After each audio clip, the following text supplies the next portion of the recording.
دنیا کے، کہ دیکھو کہ کس طرح سے ایک چھوٹی سی سانس وہ لیتی ہے تو اس کا حشر کیا ہوتا ہے تمہارے اوپر، تم کتنے کمزور ہو، تم کتنے نازک ہو، ہمارے مقابلے میں تم کتنے ضعیف ہو، ہماری فوج کے مقابلے میں۔ یہ اللہ تبارک و تعالیٰ کی فوج ہے، صرف آگے پیچھے لمبا چوڑا 1-1 میٹر کا القاب لگایا ہوا، خواجہ خواجگان فلانے خواجگان ٹھکانے جاگان، جب اللہ چاہے گا جب ختم کر دے گا۔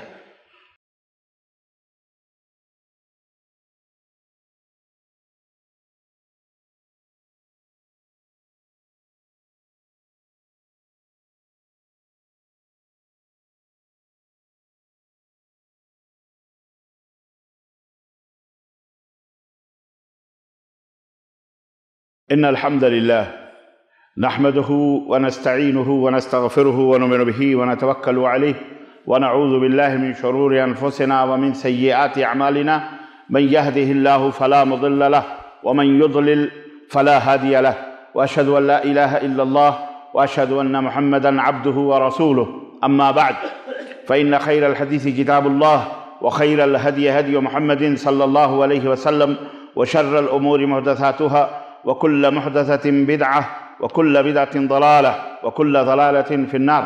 قال الله تعالى في كلامه المجيد: يا أيها الذين آمنوا اتقوا الله حق تقاته ولا تموتن إلا وأنتم مسلمون. يا أيها الناس اتقوا ربكم الذي خلقكم من نفس واحدة وخلق منها زوجها وبث منهما رجالا كثيرا ونساء واتقوا الله الذي تساءلون به والأرحام إن الله كان عليكم رقيبا. يا أيها الذين آمنوا اتقوا الله وقولوا قولا سديدا يصلح لكم أعمالكم ويغفر لكم ذنوبكم ومن يطع الله ورسوله فقد فاز فوزا عظيما. اللهم صل على محمد وعلى آل محمد كما صليت على إبراهيم وعلى آل إبراهيم إنك حميد مجيد. اللهم بارك على محمد وعلى آل محمد كما باركت على إبراهيم وعلى آل إبراهيم إنك حميد مجيد.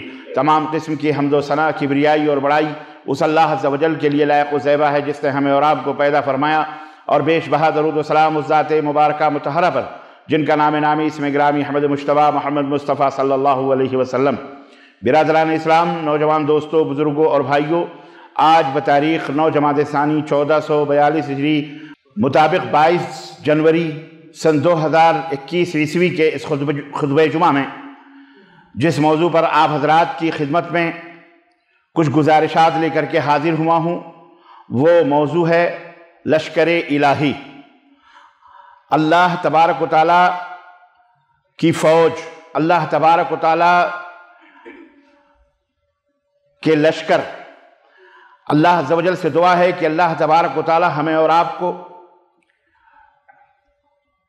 اپنے عذاب سے، اپنی گرفت سے اور اپنے قہر اور اپنے جبر سے اللہ تعالیٰ ہم سب کو محفوظ رکھے۔ اللہ رب العزت ہم سے راضی اور خوش ہو، ہمارے ماں باپ، ہمارے دوست احباب، ہمارے بھائی بہن، اعزاء اقارب سب سے راضی اور خوش ہو۔ دوستوں اور بھائیوں، جس موسم میں ہم اور آپ سانس لے رہے ہیں بڑا ہی خطرناک موسم ہے۔ پوری دنیا کے اندر ان سردی کی وجہ سے جو سردی کی لہر چل رہی ہے،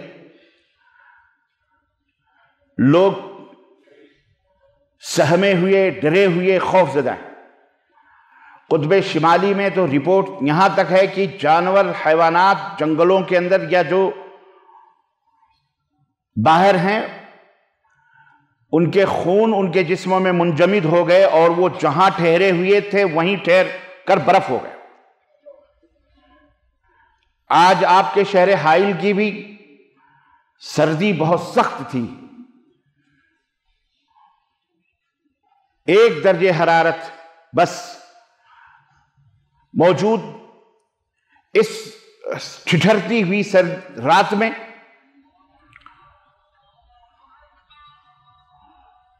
ہر آدمی خوف زدہ اس وقت پوری دنیا کے اندر ہے۔ عزیزان گرامی، یہ سردی یا گرمی آتی کیوں ہے؟ اس کے بہت سارے اسباب دنیاوی اعتبار سے بھی لوگ بیان کرتے ہیں، طبی اعتبار سے سائنسداں بیان کرتے ہیں، سائنٹسٹ بیان کرتے ہیں، یہ وجہ ہے، وہ وجہ ہے، فلاں ہے، فلاں. لیکن ایک روحانی وجہ، حقیقی وجہ، جو خالق کائنات نے، جو اس کائنات کا بنانے والا ہے، جو مالک و مولا ہے،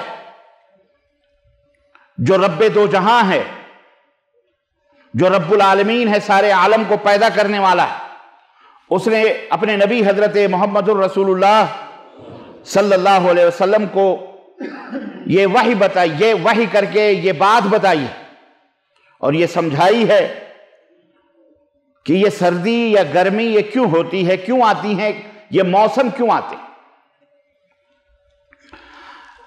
حضرت ابو ہریرہ رضی اللہ تعالی عنہ سے یہ حدیث مروی ہے صحیح بخاری کے اندر، کہتے ہیں کہ قال رسول اللہ صلی اللہ علیہ وسلم اشتکت النار الى ربها، جہنم نے اپنے رب سے شکایت کی، جہنم نے اللہ سے شکایت کی، دوزخ نے. اللہ رب العزت شکایت دی، فقالت، تو اس نے کہا ربی اکل بعضی بعضا، بار الہ میرا ایک حصہ ایک حصے کو کھا رہا ہے، کھائے جا رہا ہے. اس کا کچھ حل بتا دے مولا، کچھ حل کر دے اس مسئلے کو، کیونکہ میرا حصہ بعض چیزوں کو کھائے جا رہا ہے، نکلے جا رہا ہے. فَأَذِنَ لَهَا بِنَفَسَيْنِ، تو اللہ تبارک و تعالیٰ نے اسے 2 سانس لینے کا حکم عطا فرمایا، 2 نفس، 2 سانس لینے کا حکم عطا فرمایا. نفس فی الشتاء ونفس فی الصیف، ایک سانس سردی میں لینے کا حکم دیا اور یہ ایک سانس گرمی میں لینے کا حکم دیا. فَأَشَدُّ مَا تَجِدُونَ فِي الْحَرِّ وَأَشَدُّ مَا تَجِدُونَ مِنَ الزَّمْهَرِيرِ، اللہ کے رسول صلی اللہ علیہ وسلم نے فرمایا تو ایک سانس جب وہ لیتی ہے تو وہ گرمی، جو سب سے زیادہ سخت گرمی ہوتی ہے، وہ اس کی ایک سانس ہوتی ہے، اس کی ایک سانس کی علامت ہوتی ہے. اور جو سب سے زیادہ سردی جو پاتے ہو تو جہنم کے اس سرد طبقے کی سانس ہے، جو انتہائی سرد ہے، جس کا نمونہ تم دنیا میں تھوڑا بہت دیکھتے ہو. اس کی ایک سانس کا یہ عالم ہے، ایک سانس کا، کہ اگر وہ لیتی ہے تو پوری دنیا کے اندر گرمی کے موسم میں چلچلاتی ہوئی دھوپ میں آج پریشان ہو جاتا ہے آدمی، زمین تپنے لگتی ہے آسمان سے جیسے انگارے نکلتے ہیں، آدمی اپنے کپڑے لتے اتار کے باہر پھینک دیتا ہے. اور ایک سانس اس موسم میں جب وہ لیتی ہے تو اس وقت پوری دنیا کے اندر سردی پھیلتی ہے. عزیزان گرامی، یہ حدیث پاک ہمیں کئی باتیں اس سے معلوم ہوتی ہیں. ایک تو یہ کہ جہنم یا جنت جو بھی ہے یہ موجود ہے، اللہ تبارک و تعالیٰ نے اسے بنا کے رکھا ہوا ہے. اور ہم جو یہ علامات اور نمونے دیکھتے ہیں، یہ اللہ تبارک و تعالیٰ کی طرف سے ایک وارننگ ہے پوری دنیا کے لیے، پوری دنیا کے لیے، کہ دیکھو کہ کس طرح سے ایک چھوٹی سی سانس وہ لیتی ہے تو اس کا حشر کیا ہوتا ہے تمہارے اوپر. تم کتنے کمزور ہو، تم کتنے نازک ہو، ہمارے مقابلے میں تم کتنے ضعیف ہو، ہماری فوج کے مقابلے میں. یہ اللہ تبارک و تعالیٰ کی فوج ہے، جہاں جب جس جگہ چاہے اللہ تبارک و تعالیٰ اس کو گھما دے تو بستیوں کی بستیاں ویران ہو جائیں، ہلاک ہو جائیں، بہتے ہوئے سمندر یکبستگی کے ساتھ ٹھٹر کر برف بن جاتے ہیں، ہے کہ نہیں؟ برف بن جائیں، کھڑے ہو جائیں، ہمارے سانس لینا مشکل ہو جائے. یہ اس میں بھی بہرحال بہت بڑی رحمتیں بھی ہیں، اس میں بڑی برکتیں بھی ہیں. اپنے نیک بندوں کے لیے اللہ تبارک و تعالیٰ اس میں رحمت رکھتا ہے، اور جنہیں اللہ ہلاک کرنا چاہتا ہے اس کے لیے اس کے اندر لعنت اور زحمت اور اللہ تبارک و تعالیٰ کی نقمت اور ذلت ہی ہوتی ہے. اللہ تعالیٰ ہمیں اس سے محفوظ رکھے. یہ بات اچھی طرح سے ہر ایک انسان کو یاد رکھنی چاہیے، ہر بشر کو، ہر انسان کو، ہر منش کو، ہر ویکتی کو، ہر انسان کو کہ یہ دنیا، یہ زمین اور آسمان، یہ سب اللہ تبارک و تعالیٰ کے، ہم اور آپ ایک مخصوص مدت کے لیے اس دنیا کے اندر اللہ رب العزت کی عبادت و بندگی کے لیے پیدا کیے گئے. بس ایک دن سب کو مرنا ہے، اور مرنے کا کوئی وقت مقرر نہیں ہے. جب کبھی بھی کسی کے اوپر کوئی بھی موت آئے، کسی نہ کسی بہانے سے وہ اس دنیا کو اس سے جانا ہے. کوئی بیمار ہو کے جاتا ہے، کوئی صحت اور عافیت کے ساتھ چلتے چلتے ختم ہو جاتا ہے، بیٹھے بیٹھے ٹپک جاتا ہے. ہاسپٹلوں پہ مرنا کوئی ضروری نہیں ہوتا، گھر کے بستروں پہ بھی رات کو سویا صبح اٹھنا نصیب نہیں ہوتا ہے. الغرض اللہ تبارک و تعالیٰ کیسے بھی کسی بھی طرح سے کسی نہ کسی کو، چاہے کوئی بادشاہ ہو، چاہے کوئی امیر ہو، چاہے کوئی یہودی ہو، چاہے کوئی نصرانی ہو، چاہے کوئی کافر ہو، چاہے کوئی مسلم ہو، چاہے کوئی غیر مسلم ہو، چاہے کوئی ولی ہو، چاہے کوئی رسول ہو، چاہے کوئی نبی ہو، اللہ تبارک و تعالیٰ نے سب کی موت کا وقت مقرر کیا ہے. صرف باقی رہنے والی ایک ذات ہے، وہ ہے اللہ عز و جل کی، جس نے اپنے بارے میں فرمایا لا الہ اللہ لا الہ الا هو الحی القیوم لا تأخذہ سنۃ ولا نوم.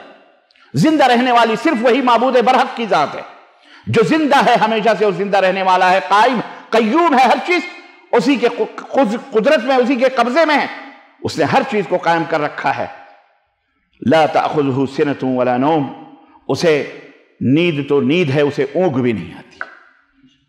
بقیہ سب کو موت کے گھاٹ اترنا ہے. بادشاہ ہو، وزیر ہو، صدر ہو، کسی ملک کا بستی کا امیر ہو، کوئی بھی ہو، بڑے سے بڑا مالدار ہو، سب کو ایک نہ ایک دن جانا ہے. اور آپ دیکھ رہے ہو اپنی آنکھوں سے.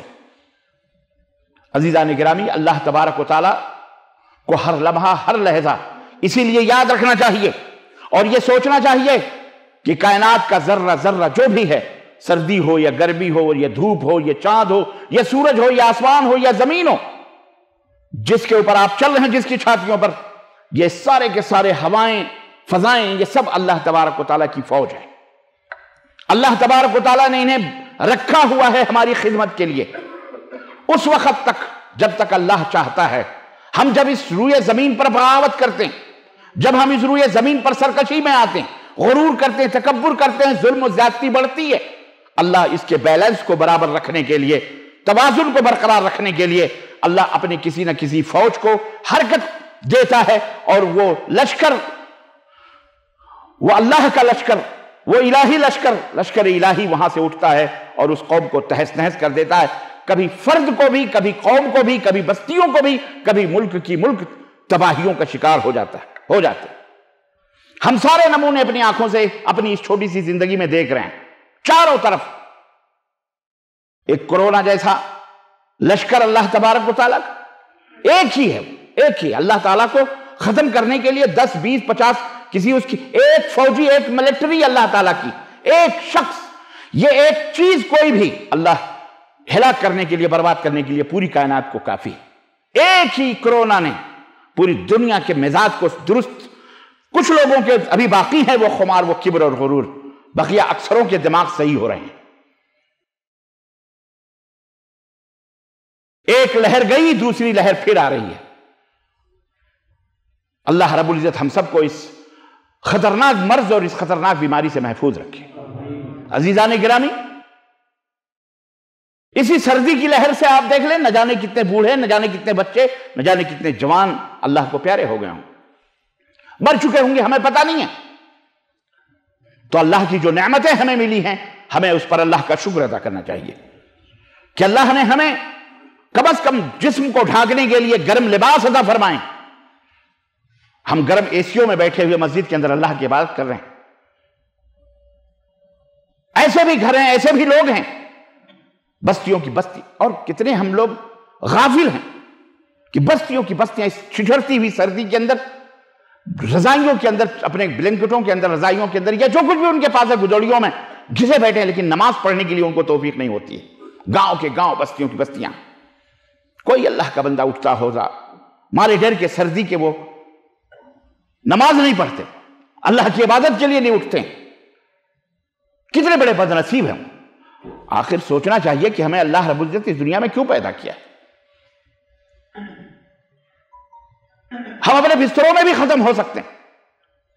اللہ کے قہر سے، اللہ کے عذاب سے ڈرنا چاہیے، توبہ کرنا چاہیے۔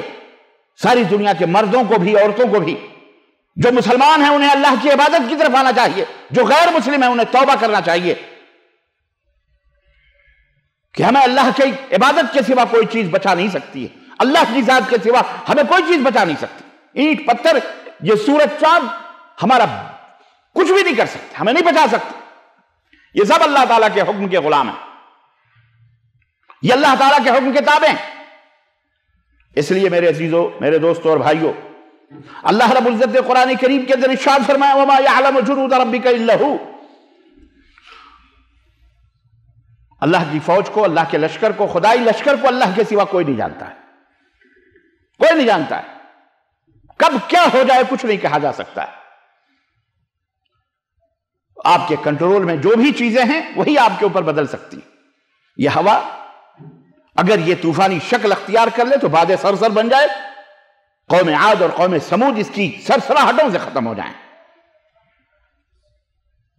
یہ چھوٹے ننھے منھے مچھر، یہ بھی اللہ کی فوج ہیں، اللہ کے لشکر ہیں، یہ خدائی لشکر ہیں، یہ الہی لشکر ہیں، لشکر الہی ہیں۔ یہ ظالم یہ سمجھتا ہے کہ ہمیں مارنے کے لیے بہت بڑے ٹینک اور بہت بڑے بارود اور بہت بڑے جہاز اور بہت بڑے پتہ نہیں کن کن چیزوں کی ضرورت پڑے گی، ہرگز نہیں۔ اللہ تبارک و تعالیٰ جب مارنا چاہے گا نا تو ایک چھوٹے سے مچھر سے بھی انتقام لے سکتا ہے اور اسے ہلاک و برباد کر سکتا ہے۔ یہ ہماری تاریخ نے، ہمارے قرآن نے ہم کو بتایا ہے، ہمارے حدیث نے ہم کو بتایا ہے، ہمارے نبی نے ہم کو بتایا ہے۔ فرعون اپنے آپ کو بہت بڑا بادشاہ سمجھتا تھا، اس کا حشر کیا ہوا؟ یہی دریا جو ہمارے لیے رحمت ہے، یہی پانی جس کے لیے ہم لڑائی کرتے ہیں، ملک کے ملک تباہ ہوتے ہیں۔ پانی روکو، پانی کھولو، پانی بند کرو، پانی کے لیے بڑے بڑے ڈیم بناتے ہیں، بڑے بڑے کروڑ روپے ہم جمع کر کے کوشش اور محنت کرتے ہیں تاکہ ہماری قوم پیاسی نہ رہے۔ اللہ تبارک و تعالیٰ چاہے تو موسیٰ اور ان کی فوج کو باعث رحمت بنا کر کے وہی دریا، دونوں بہتے ہوئے دریا دونوں طرف ہٹ جائیں اور بیچ میں ایک بہترین خوبصورت سا راستہ بن جائے، ان کے گھوڑوں کے یا ان کے قدموں کے ایڑیاں بھی نہ ڈوبیں، نہ پانی انہیں لگے، اور وہ آرام کے ساتھ دریا پار کر کے چلے جائیں۔ اور جیسے ہی دشمن کی فوج اندر آئے، اللہ چاہے تو دونوں لہروں کو ملا دے اور ہلاک و برباد۔ عزیزان گرامی، اللہ کو سمجھو، اللہ سب سے بڑا ہے۔ اللہ اکبر، اللہ اکبر کا مطلب کیا ہے؟ اللہ سب سے بڑا ہے، اللہ سب سے بڑا ہے۔ بہت سارے لوگوں کو بڑی چڑ ہوتی ہے، انسان ہے وہ، چڑ کیوں ہوتی ہے؟ اس لیے کہ وہ سوچتے ہیں کہ اللہ صرف مسلمانوں کا ہے۔ میں کل ایک ویڈیو دیکھ رہا تھا، اس ویڈیو میں ایک بیچارے مؤذن نے اذان دی، وہاں سے آ کر کے وہ ویڈیو بنا رہا ہے ایک کافر، کافر ہی کہیے، بندر کو بندر ہی کہا جائے گا، کتے کو کتا کہا جائے گا، بھالو کو بھالو کہا جائے گا، مچھلی کو مچھلی کہا جائے گا، مسلمان کو مسلمان، یہودی کو یہودی، کافر کو کافر، مشرک کو مشرک، بدعتی کو بدعتی۔ سمجھ میں بات آئی کہ نہیں آئی؟ حقیقتیں ناموں کے بدلنے سے نہیں بدلتی، جو حقیقت ہے وہ حقیقت۔ بات سمجھ میں آئی کہ نہیں آئی؟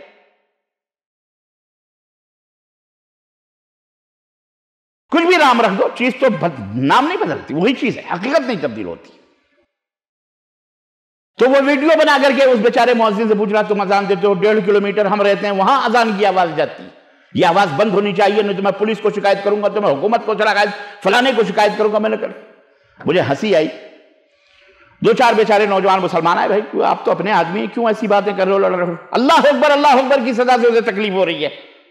وہ کہہ رہے ہیں کہ ہم لا کر کے یہاں مندر وہ بنائیں گے، ہم بھی اپنے مندروں کے وہ کھول دیں گے، فلاں کھول دیں گے۔ اس نے کہا کھولو، کچھ بھی کرو، ہم کو کچھ سے کیا لینا ہے، 24 گھنٹے تم بچاؤ ہمارے سے، ہم نے تم نے منع کیا۔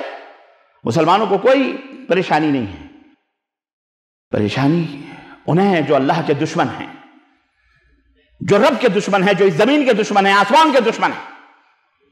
وہ تکبر کرتے ہیں، گھمنڈ کرتے ہیں، وہ نہیں جانتے کہ اس کے بعد ان کا حشر کیا ہونے والا ہے۔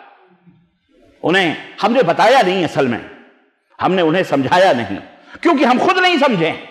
کہتے ہیں نا کہ جب ہم نہیں سدھرے تو تم کیا سدھرو گے؟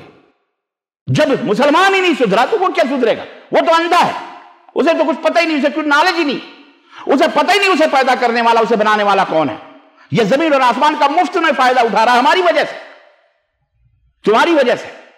ہم جب تک زندہ ہیں تب تک یہ سورج ہے، یہ چاند ہے، یہ آسمان ہے، اس کائنات میں جب تک ایک کلمہ توحید کا بلند کرنے والا شخص موجود رہے گا، اللہ اس دنیا کو قائم و دائم رکھے گا. اور جس دن وہ کلمہ توحید ادا کرنے والا اس دنیا سے رخصت ہوگا، یہ زمین کے بسترے سمیٹ دیے جائیں گے، یہ جلتے ہوئے سورج بجھا دیے جائیں گے، یہ قمقمے، یہ ستارے، یہ چاند، سب کچھ فنا کے گھاٹ اتار دیے جائیں گے. دنیا ختم ہو جائے گی، قیامت کا دن ہوگا. ہم وہ ہیں کہ ہماری وجہ سے، اہل توحید کی وجہ سے اللہ نے اس کائنات کو باقی رکھا ہے. اپنی عظمت کو سمجھو، اپنی قدر و قیمت کو سمجھو موحدو. ان کی بات چھوڑو جو گھوڑے، گدھے، کتے، بلی، نہ جانے کس کے درگاہی، مزاری، کھپچی اپنے ہاتھوں سے اینٹ پتھر یا اپنے ہاتھوں سے جیسے کفار بنا کر کے پوچھتے ہیں، وہ بھی پوچھتے، وہ چھوڑو. اللہ انہیں ہدایت عطا فرمائے، دعا کرو. وہ خواہ مخواہ جھوٹے جھوٹے مسلمان بنے پھرتے ہیں، داڑھیاں ٹوپیاں پگڑیاں لگا کے. انہیں کلمہ پڑھنا چاہیے. ان کی بدعقیدگی پر افسوس ہوتا ہے، ان کی بے عقلی پر بھی رونا آتا ہے کہ اللہ انہیں ہدایت عطا فرمائے. ان کی وجہ سے اسلام رسوا ہو رہا ہے، ان کی وجہ سے اسلام بدنام ہو رہا ہے، ان کی وجہ سے اسلام کی دعوت لوگوں تک صحیح ڈھنگ سے نہیں پہنچ پا رہی. لوگ سمجھتے ہیں کہ یہی اسلام ہے. پرسوں کسی نے میرے پاس ویڈیو بھیجی، مسلمان ہیں جی، مسلمان ملکوں میں رہتے ہیں، مردہ لے جا رہے ہیں جنازہ دفن کرنے، ڈھول اور تاشے اور بجیرے بجا رہے ہیں، ڈانس کر رہے ہیں. ہم نے کہا اس سے بہتر تو کافر ہے. وہ اپنے مردوں کے سامنے گھنٹیاں بجاتے ہیں، آگ لے لے کے چلتے ہیں. کیا کہیں گے؟ غیر مسلم کہتا ہے رام رام ست ہے، مسلمان کلمہ پڑھتا ہے، وہ مردے کے پیچھے جاتا ہے. اس کو اتنی بھی تمیز نہیں، اس کو اتنی بھی جہالت کی حد ہے. اور تو کلمہ تو بڑی دور کی بات رہی ہے، اب تو معاملہ یہ باقاعدہ ڈھول تاشے اور باقاعدہ انگریزی طرز پر اس کو لے جایا جا رہا ہے. وہ مسلمان ہے. وہ میں یہ نہیں سمجھ پا رہا ہوں، یہ مولوی حضرات، علماء حضرات کہاں ہیں؟ کیوں نہیں مسجدوں میں اس طرح کی باتیں کر کر کے لوگوں کی اصلاح کرتے؟ کیوں نہیں ان کو سمجھایا جاتا؟ کیوں نہیں ان کو بتایا جاتا؟ افسوس کا مقام ہے، اللہ کی قسم. میں نہیں سمجھتا کون سا محلہ، کوئی بھی قريہ، کوئی بھی بستی ایسی ہوگی جہاں مسجدیں نہ ہوں، جہاں جماعت خطبہ نہ ہوتے. لمبی چوڑی تقریریں، جلسے، نہ جانے کیا کیا تو کرتے، لیکن اتنی بھی تمیز نہیں ابھی مسلمانوں کہ اپنے مردوں کو دفن کیسے کیا جائے. اللہ کون ہے، اس کا حق کیا ہے، یہی نہیں پتا. ان کو شرک پہ شرک کیے جا رہے ہیں، درگاہ پہ درگاہ بنائے جا رہے ہیں، مزارات پوجے جا رہے ہیں، سجدے کیے جا رہے ہیں، مٹھائیاں اور بکرے اور مرغ پتہ نہیں کیا کیا چڑھائے جا رہے ہیں. اللہ کو پکارنے کے سوا اللہ کے نبیوں اور رسولوں کو پکارا جا رہا ہے. پھر ان کرسچنوں کی کیا غلطی نہیں، یہود و نصارہ کی کیا خطا ہے جو اپنے معبود کو، اپنے عیسیٰ علیہ السلام کو پکارتے؟ وہ تو بہرحال جنتی ہے، ان کی جنت میں تو کوئی شک ہی نہیں ہے. وہ تو ان کو پکارتے ہیں، یہ تو نہ جانے کس گھوڑے گدھے کو پکارتا، پتہ ہی نہیں کس کے حسب کا، نہ نسب کا، نہ نسل کا. صرف آگے پیچھے لمبا چوڑا 1-1 میٹر کا القاب لگایا ہوا، خواجہ خواجگان، فلانے خواجگان، ٹھکانے جاتگان، نہ جانے فلاں فلاں قطب الاقطاب، محارم، پتہ نہیں کیا کیا لگا کر کے، اور پھر اس کے سامنے سجدے کرتا ہے. یہ مرادیں مانگ رہا ہے، اس کو عالم الغیب سمجھتا ہے، اسے بیٹا بیٹی عرس میلے ٹھیلے سب کرتا ہے. اللہ ان مسلمانوں کو ہدایت عطا فرمائے. یاد رکھو ہمارے بر صغیر میں اسلام کے سب سے بڑے رکاوٹ یہ مشرک اور بدعتی لوگ ہیں. اللہ انہیں ہدایت عطا فرمائے، اللہ انہیں ہدایت عطا فرمائے، اللہ انہیں اسلام کی صحیح سمجھ عطا فرمائے. اور ابھی میں 1 ہفتہ دورے پہ تھا ریاض کے علاقے میں، مختلف جگہوں پر میرا دورہ ہوا، مختلف پروگرامز ہوئے. اس کورونا کی وجہ بستیاں قریوں میں گئے جہاں کی نہ کوئی عالم ہے ہماری زبان کا، نہ کوئی پہچانے بتانے والا بیچاروں کا. 1 ہفتہ کا میرا دورہ تھا، میں وہاں مختلف جگہوں پہ گیا، دیکھا بیچارے پیاسے ہیں، ان کو پتہ بھی نہیں. اور کچھ تو ایسے ہیں جو باقاعدے اپنے لوگوں کو روکتے تھے، ارے مت جاؤ، یہ وہابی لوگ ہیں، ان کے پاس جاتے ہو، یہاں کہاں جا رہے ہو، یہاں کہاں سن رہے ہو، یعنی وہابی ہیں، تمہارے امیان برباد کر دیں، تمہارا عقیدہ برباد کر دیں گے، تمہیں جہنمی بنا دیں. یہ مردود کو کوئی کہے وہابیوں کے ملک میں رہ کر کے کھاتا پیتا یہ جہنم میں نہیں جائے گا، یہ اس کو بہت سمجھ ہے. اللہ انہیں ہدایت عطا فرمائے، اللہ انہیں. میں تو گیا قصداً، ان سے ملاقات میں نے کی. ہمارے بندے جو بیچارے لے کے گئے بولے آپ چلیے، وہ بہت گالیاں دیتا ہے، بہت میں گیا اس کے پاس، ملاقات کیا، وہ ایک دم سرخ ہو گیا شرمندگی کی سے. اللہ کی قسم، انہوں نے کہا آپ ربانی صاحب ہیں، مجھے تو یقین ہی نہیں آ رہا کہ آپ یہاں آئیں گے. نہیں، میں نے کہا بھائی وہ بدنام ترین آدمی میں ہی ہوں، کیوں نہیں یقین آ رہا؟ میں بھی انسان ہوں، کوئی فرشتہ تو نہیں ہوں.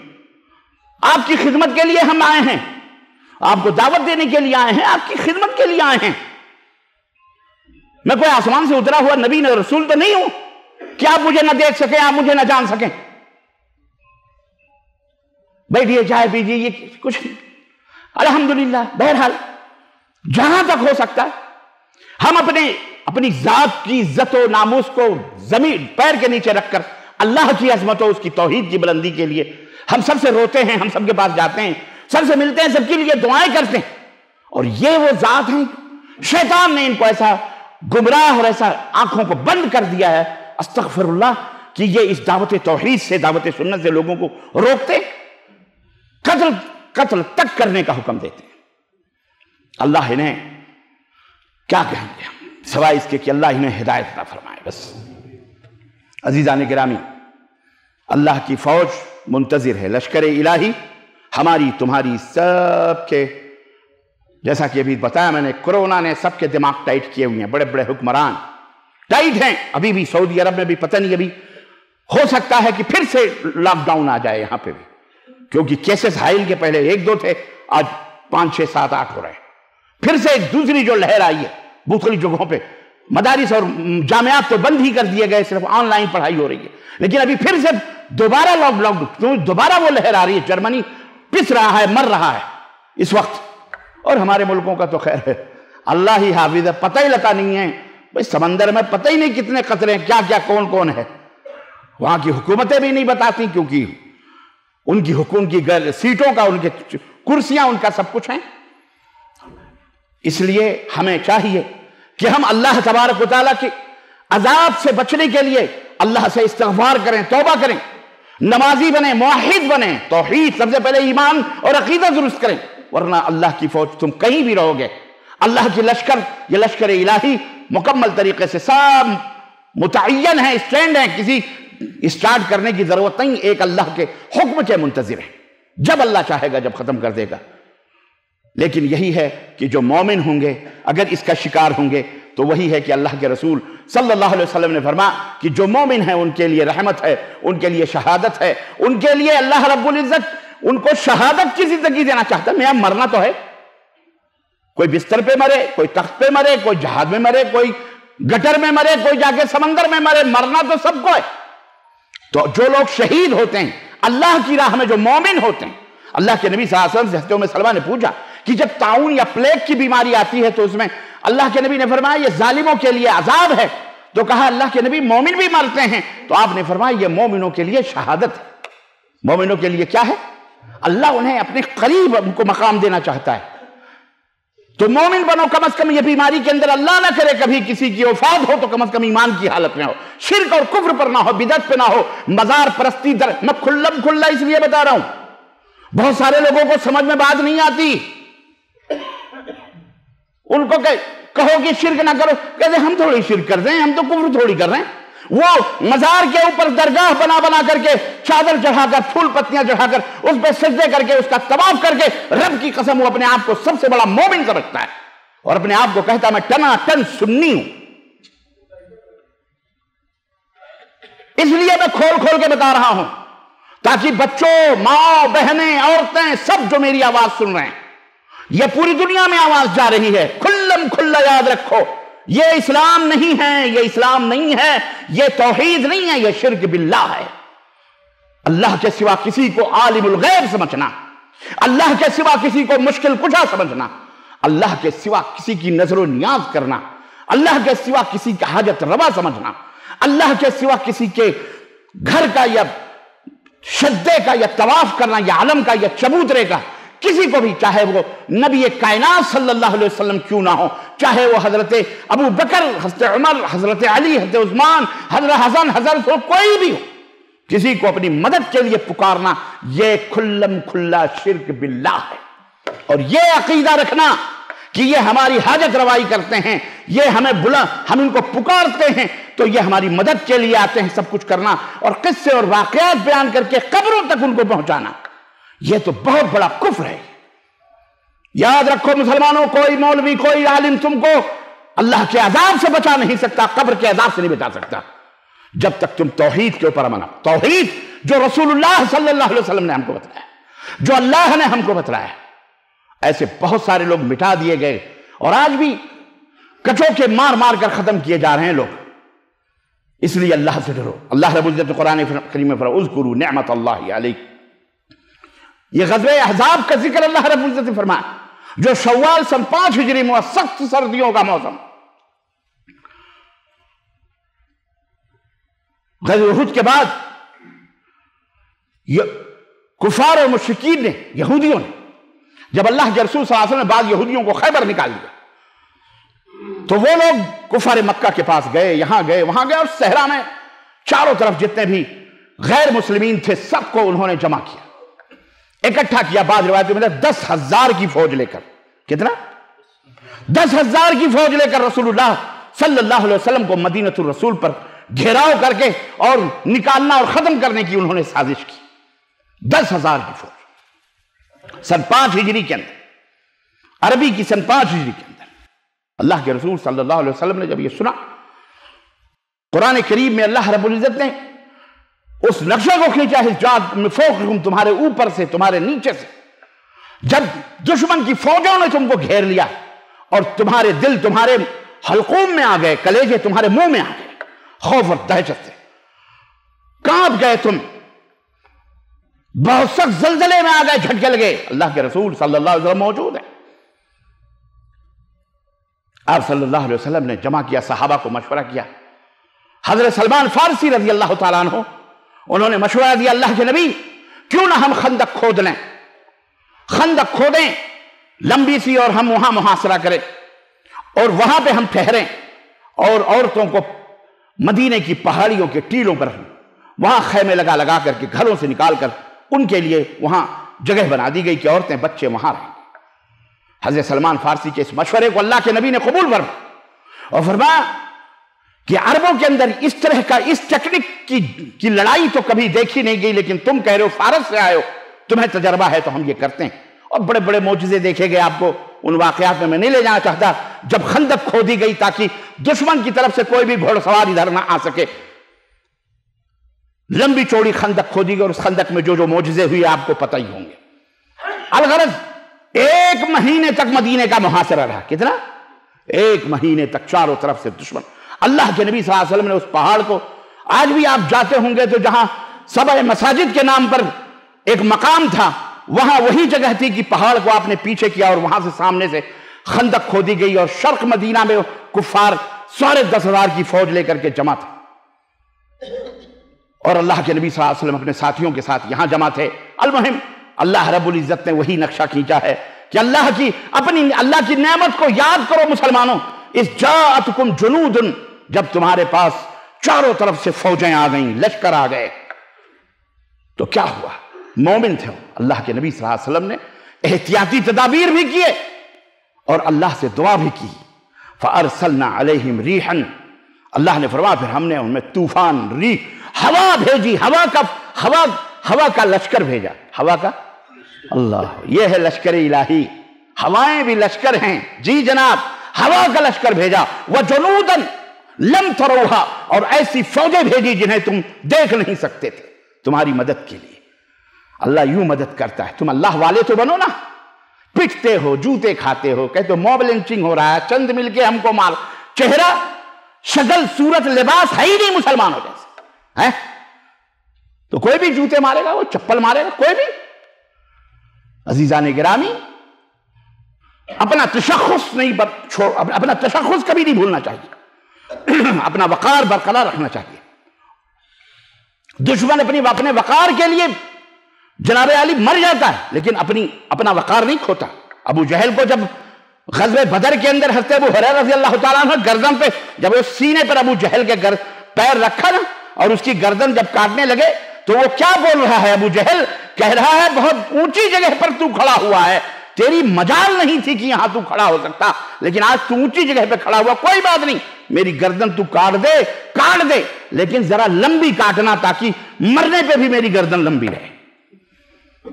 اور ہم تو خیر جنت میں جانے والے، کوئی بھی بسترے میں مرے یا کہیں بھی مرے، اللہ تبارک و تعالیٰ اگر مومن ہے تو ہمیں جنت میں جانے اللہ رب العزت دے گا انشاءاللہ تبارک و تعالیٰ. تو ہمیں کیا خوف، ہمیں کیا ڈر ہے؟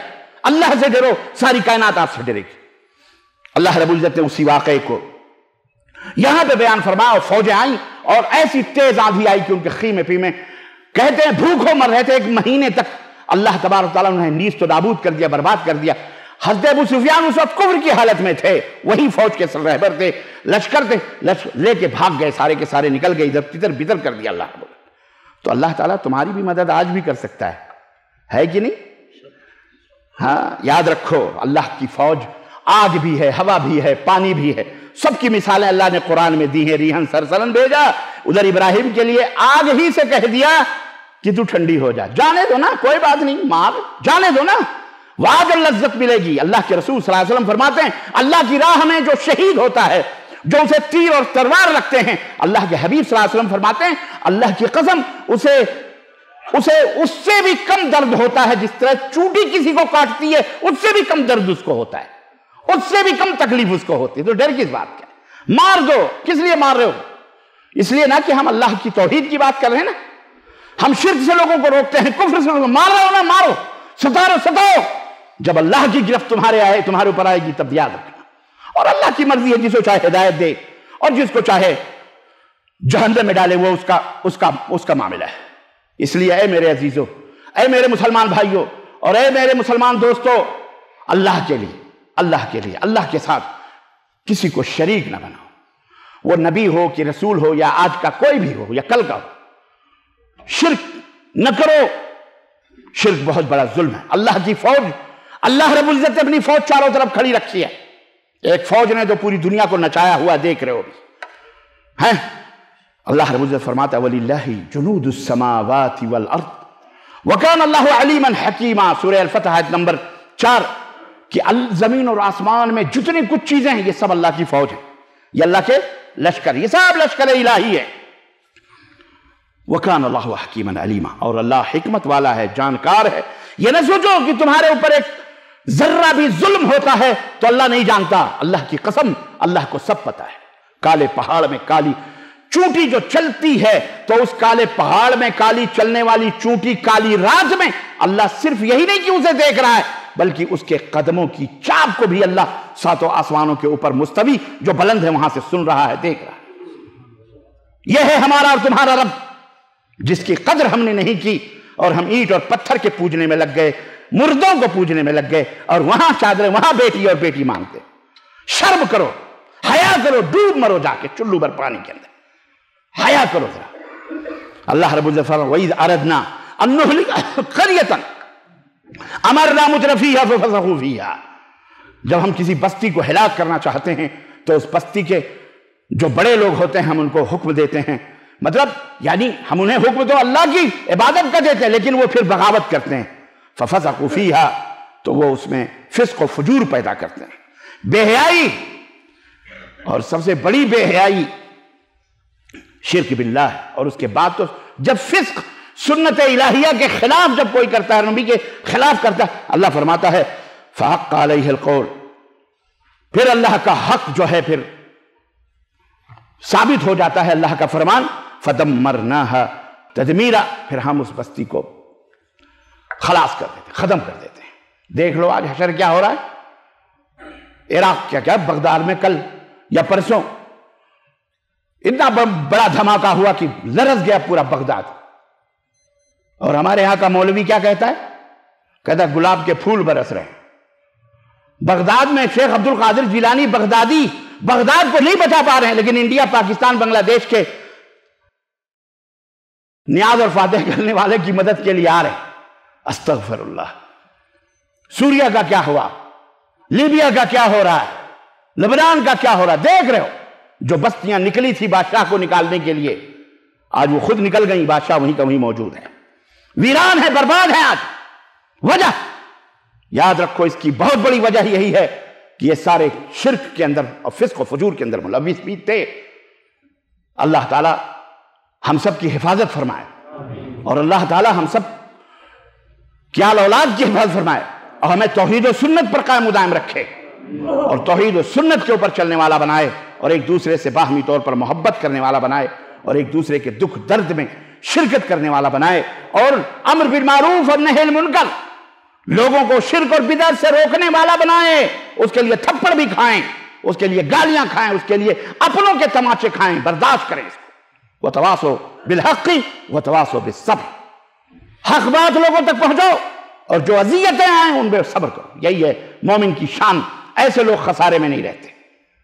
اللہ عز و جل ہمیں اپنے لشکروں سے محفوظ رکھے اور ان تمام لشکریوں کو اللہ ہمارے لیے باعث رحمت بنائے, باعث برکت بنائے, اور دشمنوں کے لیے اللہ اسے عذاب الہی اور اپنا قہر بنائے, اور ان کے اوپر, ان کے نیچے, اوپر, دائیں بائیں, زمین و آسمان, اللہ ان سب کے اوپر اپنی فوج کو مسلط اور انہیں اس کائنات سے نیست و نابود فرمائے. آمین یا رب العالمین. بارک اللہ لنا ولکم فی القرآن ونفعني وإياكم بالآيات والذکر الحکیم انہ تعالی جواد کریم ملک رؤوف رحیم.